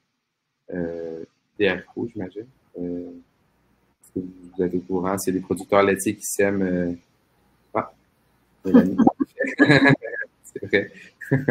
Bon, il y a Mélanie qui en sème. Est-ce que... Il y en a d'autres aussi, là, il y en a d'autres aussi qui le font, là. Justement, le haricot, quand on est capable de le mettre dans une longue rotation, il y a des gens qui ont des champs en fourrage, puis tout ça, là, sont capables d'avoir des bons résultats, puis d'utiliser le fumier. C'est sûr que c'est très bon. Si tu voulais ajouter... Juste ajouter, Olivier, que la journée de démonstration, ça, c'était avant que tu reprennes le projet, là. Les photos que tu as présentées tantôt, là, c'était dans des champs sur une entreprise laitière. Bon, ça répond assez bien à la question. J'ai une question de Geneviève Châtelain qui demande est-ce que les cultures de couverture pourraient être récoltées et vendues, par exemple le seigle? Mélanie? Je comprends pas trop la question. C'est sûr que oui, ben parce que sinon, si on récolte le seigle avant de semis, c'est tout ça la question ou? Ça demande dans le fond, ben, je vois qu'il est roulé, il n'a pas l'air récolté, mais si c'est culture de couverture. Si on le récolterait, dans le fond, il faudrait seulement encore plus tard. Fait que là, ça réduit un peu la période pour l'haricot. C'est pas vraiment, là. Moi, ce que je fais, là, c'est d'ensemencement le blé d'automne après la récolte. C'est sûr que ça devient une culture de couverture après la saison, mais moi, je la laisse aller. Donc, l'été suivant, je la récolte, la culture de couverture. Fait que je ne sais pas si c'était ça la question. Oui, je pense que c'est exactement. Est-ce que donc tu la récoltes, tu la vends par la suite? Oui, c'est ça. Après, là, je profite de l'occasion pour semer le blé d'automne le plus tôt possible après le haricot pour pouvoir la récolter l'année d'après. Donc, c'est une culture de couverture, mais c'est une culture normale dans ma rotation aussi. C'est une culture commerciale. D'ailleurs, je vais en profiter pour mentionner, j'ai oublié de le dire tantôt, mais dans le cadre du projet haricot, les remboursements de culture de couverture incluent le remboursement du blé d'automne. Donc, c'est assez pertinent à mentionner. Ouais, juste la petite différence, c'est que des fois, il y a des subventions qui ne te permettent pas de le récolter après. Alors que vous autres, le but, c'est d'avoir une plante qui pousse, peu importe si on la récolte ou pas. Exactement. Merci, Bruce. J'ai une question de Frédéric Audet qui demande, dans le cas des producteurs de haricots secs en régie conventionnelle, quel type de semences y a-t-il sur les semences de haricots secs? Quel type de traitement de semences y a-t-il sur les semences de haricots secs? Pardon. Je ne sais pas qui peut répondre entre vous trois. Est-ce que tu peux me répéter la question parce que je suis en train de lire dans le chat? Pas de problème. La question, c'est dans le cas des producteurs de haricots secs en régie conventionnelle, quel type de traitement de semences y a-t-il sur les semences de haricots secs? Donc, ben, moi, là, je pourrais pas dire présentement, mais avant, c'était du cruiser, là. Maintenant, c'est probablement plus lui, mais, parce que là, nous, on n'utilise plus de traitement de semences, là. Je sais pas présentement c'est quel traitement de semences qu'il y a. je ne sais pas si, Bruce, est-ce que tu as une réponse à ça ou en passant, si vous voulez intervenir, là, allez-y, les autres intervenants, Claudia, Bruce, là, si tu as des réponses éventuellement. J'ai participé à la rédaction du guide, mais je n'ai pas rédigé le chapitre phytoprotection. je sais qu'il y a des fongicides, des insecticides, là, mais je ne sais pas lesquels exactement. J'en sais pas plus non plus. Fait que moi, j'ai fait une année qui avait un traitement de semences, puis la deuxième année sans traitement de semences. En tout cas, moi aussi, les sans traitement de semences, ça a très bien été. Bon, pour l'instant, il n'y a pas de nouvelles questions dans le chat, donc je vais garder un œil ouvert. En attendant, je vais peut-être vous relancer moi-même avec des questions. par rapport peut-être à la culture bio. Je sais que toi, Philippe, tu es entièrement en bio. Toi, Sylvain, tu es en transition. Savoir un peu, c'est quoi peut-être si vous avez des défis particuliers liés à cette transition-là. Puis, il y a plusieurs producteurs aussi qui m'ont écrit, savoir c'est quoi les débouchés en bio. Je ne sais pas si vous voulez en parler un petit peu plus aussi. Donc, en fait, j'ai deux questions pour vous. Ben, en fait, moi, c'est un peu moi qui a pas sans forcer la main, là, mais quand j'ai entamé ma transition, je savais que je ferais encore du haricot. Donc, Haribec par le fameux m'a commencé à en parler à ses acheteurs. Puis, ils ont trouvé des débouchés pour le haricot bio qui sont super intéressants. Là, je parle pour la cranberry, là. Les prix sont vraiment intéressants dans le bio. Là, je ne sais pas trop les prix pour cette année, mais l'année passée, ça tournait à l'entour de 2500. Là, c'est sûr que le marché est en train de se réajuster par rapport au soya, qui a baissé beaucoup, que ce soit le soya bio qu'on vendait 1600 $ la tonne il y a un an et demi, puis là, on le vend à 1000. Là, donc, on dirait que le marché est en train de s'ajuster à ça aussi, ce qui est correct en soi. Il y a toujours un équilibre qui se crée dans les marchés. Mais sinon, c'est vraiment intéressant de le produire en bio au niveau des coûts. En tout cas, moi pour ma part, là, je trouve ça vraiment intéressant. J'ai juste hâte de voir la nouvelle technique qu'on veut développer, là, comment ça va marcher. J'ai bien confiance là, que ça devrait très bien aller. Là. Puis au niveau des traitements de semences, nous autres, même en conventionnel, on n'utilisait plus de traitement de semences parce que quand on sème un haricot, on s'assure qu'il y a une belle semaine qui vient après. Puis souvent, les haricots, au bout de 7 jours, sont sortis de terre puis sont donc moins vulnérables aux maladies de semis quand on sème des cultures. Quand on sème ça au début de mai ou au début de juin, c'est pas la même chose. Là. Donc, quand on sème un haricot en terre, on s'assure qu'il pousse rapidement. Habituellement, au bout de 7-8 jours, le haricot sort de terre. Puis moi, ça doit faire 7 ans qu'on prend plus de traitement de semences. Puis jamais eu de problème de germination chez nous. Là. Quand il y avait un problème, c'était que on avait prévu qu'il n'y ait pas de pluie, surtout l'année sèche 2020 ou 20, je pense que c'est l'année 20 là, de 2020, qu'on a semé un peu plus cru les haricots parce qu'on pensait qu'ils ne mouilleraient pas. Après avoir semé, il a tombé 3 pouces d'eau. Ça a complètement colmaté le sol. Il y a eu bien de la misère à pousser. On a passé de la picoteuse pour essayer d'ameubler le sol pour que les haricots puissent pousser. Mais en général, quand on le sème à la bonne profondeur, quand on sème ça à 1,25 pouce, 1,5 pouce dans un loam comme chez nous, au bout d'une semaine, c'est sorti de terre là, sans problème. Là. Donc, on voyait pas le besoin de mettre des traitements de semences sur nos haricots. Merci Philippe. Sylvain, est-ce que tu voulais partager un peu ton expérience dans ta transition bio, puis au niveau des débouchés aussi, ça ressemble à quoi? Ben, je pense que la transition biologique, c'est d'apprendre beaucoup de choses en même temps. C'est une autre façon de cultiver. Là. Je pense qu'il faut apprendre beaucoup plus comment on peut utiliser les plantes, comment utiliser les fumiers, alors que quand on est en mode d'utilisation d'engrais et d'herbicides, les ressources sont plus grandes, puis c'est que c'est un peu plus documenté, si on peut dire. Parce que le biologique, c'est vraiment une culture différente. Fait que le défi, je pense, c'est d'apprendre à maîtriser le fonctionnement. Beaucoup de producteurs qui ont développé beaucoup de méthodes dans les dernières années qui sont vraiment intéressantes. Fait qu'avec le groupe de producteurs biologiques, il y a beaucoup de conférences, d'activités, tout ça. Fait que il y a un bon réseau à se bâtir pour que ça fonctionne bien. Pour ce qui est du défi du haricot, ben lui-même, la plante est un petit peu plus sensible que d'autres, mais ça reste juste une autre plante différente qu'il faut apprendre à travailler avec.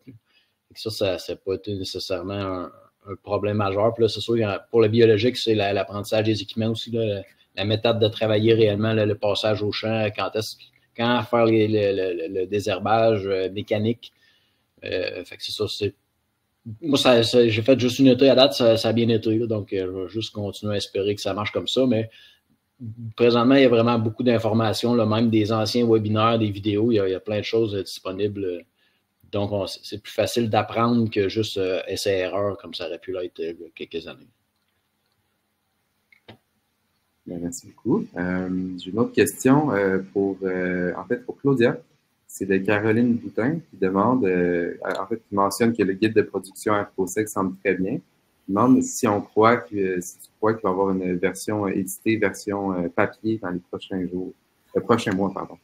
Bonjour Caroline, malheureusement non, il n'y aura pas de version papier à prévoir, donc si tu veux amener les images au champ, il va falloir les imprimer pour les avoir sur toi. Merci. Puis une autre question de Hicham Bali qui dit c'est quoi les variétés de semences utilisées et c'est où est-ce que vous achetez vos semences?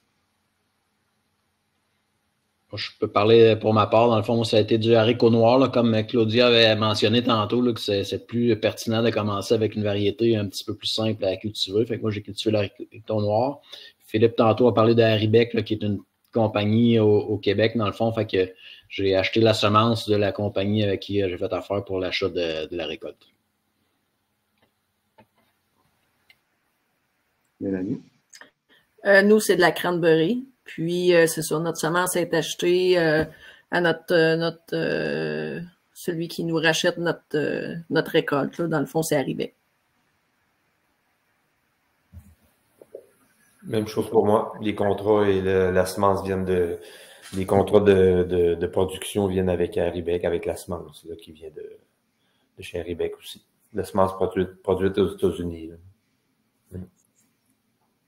Merci beaucoup. Juste un petit point, juste, excuse-moi Olivier, mais pour ajouter, parce que tantôt on a vu le nom de Valerio là, dans le projet du feuillet du CRAAC. Fait que, avec l'Université McGill, il y a un chercheur qui s'appelle Valerio, dont je me rappelle plus le nom de famille, mais qui travaille justement pour être capable de développer des variétés de haricots qui sont plus performantes ou tout ce qui vient avec un choix de semences. Là. Donc, il y a des choses qui se passent quand même pas mal au Québec là, pour améliorer dans ce volet-là. Merci pour ton intervention. Bon, ben, pour l'instant, il n'y a pas de nouvelles questions, comme je disais, dans le chat, mais je voudrais peut-être vous demander une question de ma part. Si vous aviez peut-être un conseil là, à donner à un producteur qui veut se lancer dans la culture du haricot, je sais que vous avez parlé de beaucoup de choses, beaucoup d'éléments, des défis, tout ça. Mais si vous aviez peut-être des conseils à partager aux nouveaux producteurs qui souhaitent se lancer là-dedans, ce serait quoi? Donc, je ne sais pas s'il y en a un des trois qui veut se lancer en premier. Philippe, tu as l'air de... Je dirais oui, qu'ils prennent ses meilleurs champs pour essayer. Pas vu qu'on sème ça un peu plus tard. Puis, écoute, moi, je suis en grande culture depuis ça fait 45 ans, là, 50 ans, je fais de la grande culture, 40 ans. Puis, moi, depuis les 35 dernières années, j'ai toujours fait une rotation maïs, légumineuses, céréales, engrais. J'avais toujours un engrais. C'est pas assez à mon goût, mais j'en avais au moins un à tous les 4 ans, en plus de mes cultures principales. Donc, les sols là, je tombe en bio, les sols étaient en bonne condition. Puis, ça paraît aussi, là, mais il faut quand même choisir les meilleurs champs qu'on a je dis pas de le faire sur 100 hectares la première année, mais si quelqu'un qui veut faire des essais, il faut qu'il se donne une chance en prenant son meilleur champ en partant pour celle qui a la meilleure granulométrie, les meilleures vies microbiennes dans le sol. En tout cas, en bref, qui prennent un champ qui a déjà fait du 12, 13, 14 tonnes de maïs à l'hectare, puis qui estime du haricot dedans, ça va bien pousser. Là. C'est jamais un problème quand tu le mets dans des bons champs. Là. Donc, ce serait, je dirais, le premier conseil que je peux donner. Sinon, après ça, c'est des techniques dépendant de vos types de sol. Moi, j'avais un type de sol, un lombe synthémique qui pouvait être labouré le printemps, puis ça a toujours bien fonctionné quand on labourait le printemps, mais c'est pas tout le monde qui peut faire ça. Je sais qu'il y en a qui sont à l'écoute, qui ont des lombes beaucoup plus difficiles que moi ou des argelles beaucoup plus difficiles que moi, qui peuvent pas se permettre ça. Donc, c'est chacun a fait ses essais sur sa ferme, parce qu'il n'y a pas une technique qui est universelle pour faire du haricot. C'est pour ça que moi, après 35 ans de production, je suis obligé pas d'innover, mais je suis obligé de changer ma technique en bio parce que à cause des changements climatiques, aussi à cause de la production en bio, je suis en train de changer un peu mes pratiques, là, que je pense qu'ils vont être meilleures que nos anciennes pratiques. Donc, c'est continuellement en mouvement, toujours en changement tout le temps. Merci Philippe pour le conseil. Super. Sylvain, est-ce que tu as un conseil? Oui. Ouais, c'est ça. Moi, ce que je pourrais dire, tu sais, l'aspect économique est intéressant pour le haricot, mais je pense que c'est pas au départ, surtout, c'est pas la seule chose à atteindre parce que ça peut demander quand même un petit peu d'essai-erreur puis un petit peu de développement sur sa ferme pour voir comment ça fonctionne. Fait que ça prend une vision un petit peu plus long terme. Puis il y a des choses qu'on connaît pas. Hein. Tu sais, Philippe parlait de l'amélioration de ses rotations, puis tout ça, des engrais verts, mais c'est quoi l'effet d'ajouter une troisième ou une quatrième culture dans la rotation? Mais on sait que ça a un effet positif, c'est difficilement chiffrable, puis c'est pas quelque chose qui va créer un résultat l'année suivante. Il faut voir un petit peu plus long terme que penser qu'ajouter l'haricot, ça va emmener des choses pour plus tard aussi pour ta ferme. Super, merci. Mélanie, est-ce que tu as un conseil que tu aimerais partager? Ben, ça a pas mal tout été dit, là. Prendre le meilleur champ, puis c'est ça, pas viser seulement que l'aspect économique, mais un peu comme il y avait dans les présentations auparavant, là, pour la culture qui va suivre, ben ça peut être semé plus tôt que dans le soya. Tu sais, si quelqu'un revient avec un blé ou un seigle, là. C'est des avantages, des fois, qui est dur à mettre un chiffre, là, mais c'est quand même des avantages qui sont en tout cas, qui avantagent l'haricot versus le soya, mettons. J'aurais un conseil à donner, peut-être un conseil de fonctionnaire. Si vous voulez, si c'est la première fois que vous le faites, appelez votre bureau régional. On a le programme d'essai à la ferme, donc ça peut réduire le risque que vous prenez. Merci. Puis j'imagine, Claudia, ton conseil, ça serait de lire le guide de production des haricots. Ben oui, lire le guide de production, c'est sûr, mais aussi votre meilleur allié, je pense que ça va être votre fournisseur de contrat, donc se rapprocher de votre mise en marché, là. Merci. J'ai deux autres questions qui viennent de rentrer. Une de Guy Cossette qui demande quel est le problème avec la batteuse conventionnelle versus axiale. Je me souviens pas qui a parlé qui disait la axiale versus la conventionnelle. Je pense que la question, c'est peut-être parce qu'il y a une méthode, il y a une batteuse qu'on dit conventionnelle des fois, mais c'est la batteuse avec un nez standard là, qui peut être elle-même conventionnelle ou axiale. Mais c'est juste comparer ça avec une autre méthode qui appelait la bob, mais je pense que c'est Mélanie qui avait une photo tantôt, là, qui est un autre type de batteuse complètement. Fait que je pense que la question, c'est pas nécessairement est-ce que c'est une conventionnelle ou axiale, mais est-ce que c'est une batteuse standard versus une batteuse qui est faite pour récolter des haricots ou d'autres types de cultures qui sont différentes que le soya. Oui, merci pour les précisions. Je ne sais pas si ça répond à la question, là, mais c'est comme ça que je l'interprète. On va voir si Guy Cossette qui a posé la question, là, si c'est pas répondu, n'hésitez pas à reformuler là, si besoin. Une autre question de Cécile Delille qui dit j'ai manqué le début, mais est-ce que le niébé est une bonne variété à tenter? Le niébé, est-ce que vous connaissez cette variété-là? 4, 5. J'ai pas compris le nom de la variété. Niébé. Non plus, je connais pas. N-I-E-B-E. Je connais pas. Désolé. Bon. Il faut la tenter pour le savoir, j'imagine. Mais juste pour renchérir au niveau des batteuses, en fait, ce qu'il faut comprendre, là, c'est que je pense que ça a été expliqué par Bruce au début. Au niveau des batteuses, quand tu veux récolter un haricot qui est relativement petit, c'est-à-dire les navy, comme on fait nos fèves voleurs au Québec, on parle des noirs, ces choses-là, la batteuse n'a pas besoin la batteuse conventionnelle n'a pas besoin d'être modifiée. Tandis que quand on fait des haricots type cranberry ou les rouges foncés ou les rognons ou les blanches, ces choses-là, là, t'es mieux d'aller dans une batteuse, soit une bob comme moi j'ai, comme Mélanie a, ou tu prends une batteuse conventionnelle que tu modifies là vraiment pour récolter des haricots. Parce qu'en partant, déjà, en récoltant un haricot, que ce soit un haricot cranberry ou un haricot qui est petit, la noire ou la blanche, déjà, tu brises plus tes haricots en le récoltant avec une batteuse conventionnelle. Déjà, en partant sur nos contrats, on a, je pense, je dis ça sous toute réserve, mais 50-60 $ la tonne en partant de coupe, juste parce que c'est récolté avec une batteuse conventionnelle. Ce qu'on n'a pas avec une batteuse comme une bob, là, comme coupe, là. Donc, je sais pas si j'ai pas plus mêlé le monde que d'autres choses, là, mais dans la batteuse conventionnelle, tu peux faire deux sortes de haricots avec, mais tu en subis un peu les conséquences. Mais ceux qui ont des grandes surfaces, ils n'ont pas le choix de le faire avec des batteuses conventionnelles parce qu'à un moment donné, les bobs, c'est limité. Là. Comme moi, la mienne, on peut récolter à peu près une grosse journée. Là, on fait 15 hectares par jour avec, là, pas plus. Là. Donc, c'est quand même limité là, au niveau de la récolte. Là. Tandis qu'une conventionnelle, là, tu peux faire facilement un 30-40 hectares avec, là, sans problème. Là.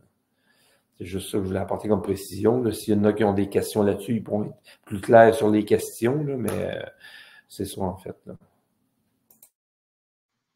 Merci Philippe. On approche midi, en fait, il est midi et une. Donc, je vais peut-être poser une dernière question qui est dans le chat, puis ensuite, on va conclure. Il y a Carl Bellec qui demande, dit, le haricot remplace en quelque sorte le soya dans la rotation. Si c'est le cas, l'avantage est donc lié à la fenêtre plus grande pour une culture de couverture à l'automne. Donc, ça résume assez bien la situation, selon vous? Ça résume assez bien, Carl. Puis dans le guide, on a basé nos analyses sur bénéfices des rotations, sur ce principe-là, justement. Oui, puis juste une autre petite chose aussi, parce que dans le fond, quelqu'un qui a une très grande superficie, là, il peut gagner il va pouvoir semer son haricot plus tard que son soya. Donc, quelqu'un pourrait agrandir sa plage de semis. Là. Même chose pour la récolte, il va récolter son haricot avant. Fait que ça pourrait permettre de récolter, d'allonger les plages de semis et récolte pour quelqu'un qui a une grande superficie. Peut-être ajouter là-dessus, j'ai rédigé un petit texte récemment qui s'appelait « La pression de tout faire à temps ».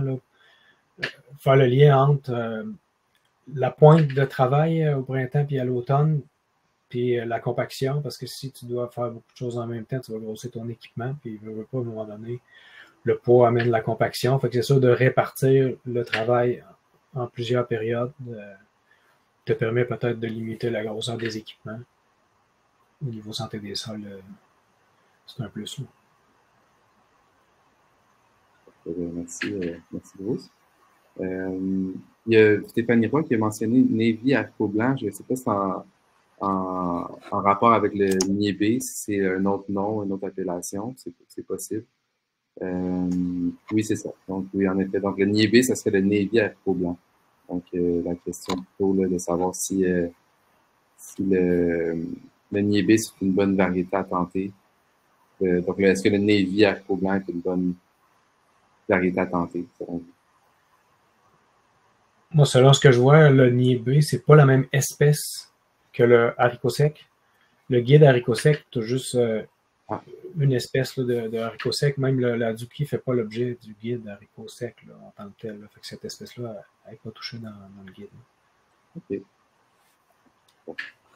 Merci pour la précision. Je pense qu'on commence à dépasser un peu le temps, donc on va arrêter là pour les questions. Merci à tous et à toutes là, les intervenants d'avoir participé, répondu aux questions. Merci aussi aux participants là, qui ont été généreux aussi avec leurs questions. Vous voyez là sur l'écran que mon adresse courriel pour les gens qui sont intéressés là, à joindre le projet ARCO, si vous avez des questions, n'hésitez pas à me contacter. Sinon, vous voyez apparaître un formulaire de participation au projet ARCO. Si jamais vous êtes intéressé, vous avez juste à remplir, mettre vos coordonnées. Comme ça, moi, je vais pouvoir vous contacter là, par la suite pour faire un suivi. Donc, voilà. Merci encore à tout le monde pour votre présence, pour votre belle participation. C'était super agréable, très intéressant. Donc, on a bien hâte de voir comment les récoltes vont se dérouler cette année. Puis on espère que tout va bien aller pour vous. Puis, n'hésitez pas à nous contacter là, s'il y a quelque chose. Merci beaucoup. Merci. Salut. Merci. Salut. Salut.